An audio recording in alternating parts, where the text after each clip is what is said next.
Greetings. Today we're going to have a look at how World War III starts, how it begins. World wars start after a major shocking event occurs. I'll give you an example.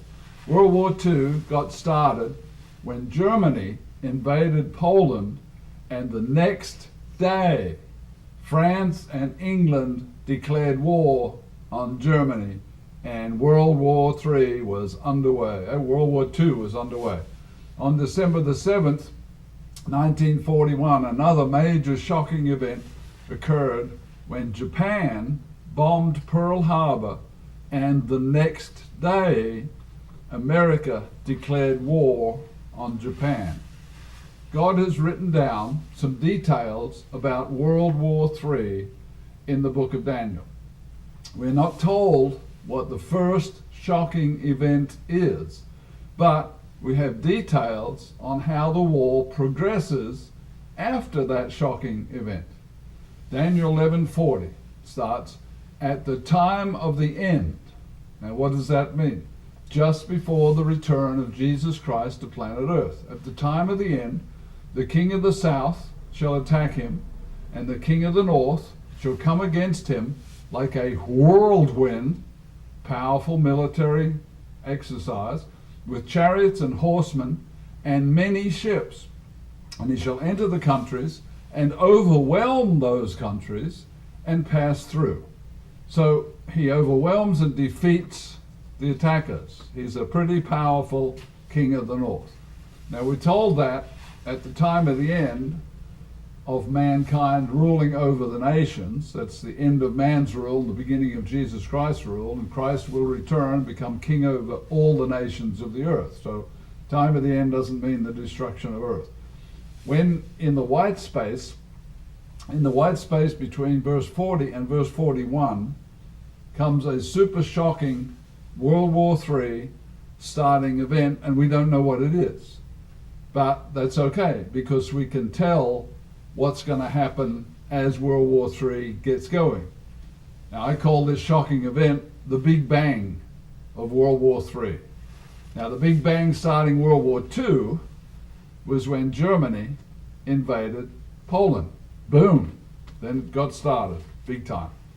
Another Big Bang event occurred when Saddam Hussein of Iraq invaded and captured Kuwait. And it took longer, right? But that day, it rattled the world, and the world began deciding we can't let this stand, and eventually many nations sent troops to Kuwait. And after that Big Bang event, many nations united together and went to war and drove Saddam Hussein's army out of Kuwait. Even though we're not told what the Big Bang event of World War III is, we are given the next step. So we wouldn't have been told, if it was World War II, we wouldn't have been told about Poland being invaded, right? But we would have been told next France and England went to war with Germany. Daniel 11:41. He shall also enter the glorious land, and many countries shall be overthrown. Just a short little verse in the Bible, but speaks volumes. Daniel 11:41, the he is the king of the north who defeated his enemies using many ships. So it's an end-time military power with many ships. Okay, then he enters the glorious land, which in the Bible means the nation of Israel. Then many countries are overthrown by this military with many ships. The next verse tells us who some of the many nations are. Verse 42 of Daniel 11. He shall stretch out his hand against the many countries, and the land of Egypt shall not escape. So Egypt is one specifically named of the many nations. Verse 43 explains more fully what overthrow means, and gives two more nations that will be involved in this soon coming World War III event. Daniel 11:43, he shall have power over the treasures of gold and silver, and over all the precious things of Egypt, also the Libyans and the Ethiopians. So This is a overthrow, total control kind of invasion. So Jesus told Daniel to foretell the three major participants in the start of World War III. First, a superpower military with many ships. Second is the glorious land, i.e. Israel, which in God's eyes is the holy land of the Bible, and Jerusalem and the nation of Israel. So finally, the third participants are many other and Middle Eastern nations, including the three that are named, Egypt, Ethiopia, and Libya. We should be asking, who is this mysterious King of the North superpower military? Because that's really very interesting to know. And we can get some clues. Back in history, the name King of the North came about after Alexander the Great from Greece captured most of the Middle East and more beside, took up a great, tremendous amount of territory. Now, he died young, and after he died, his great empire was divided up by his four generals. Two of the most notable generals had kingdoms, one to the north of Jerusalem, centered in Greece, and one to the south of Jerusalem, centered in Egypt.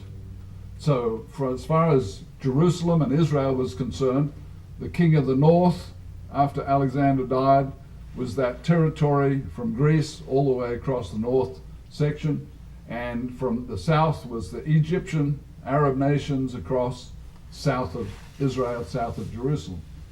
Now, Greece was and is a part of Europe, and Egypt has been an Arab nation for centuries. An even greater clue is that this modern king of the north in the end times uses many ships. How many great militaries have many ships? So there's a clue. His end time great success comes from the use of these many ships in overthrowing nations. Now comes the 800-pound gorilla question. Why would this superpower with many ships enter Israel and at the same time overthrow many Arab nations? Why would that happen? Well, recently, 4,000 rockets were fired towards civilian population centers in Israel as a part of the dream of pushing Israel into the sea and wiping them out of existence. This has been going on for decades, ever since 1948, when Israel became a new nation. And since that time, it's been repeatedly attacked by Arab nations, time and time and time again. During those years, the weapons of war have become increasingly more lethal, and now we're up to rockets. It used to be airplanes and tanks and troops.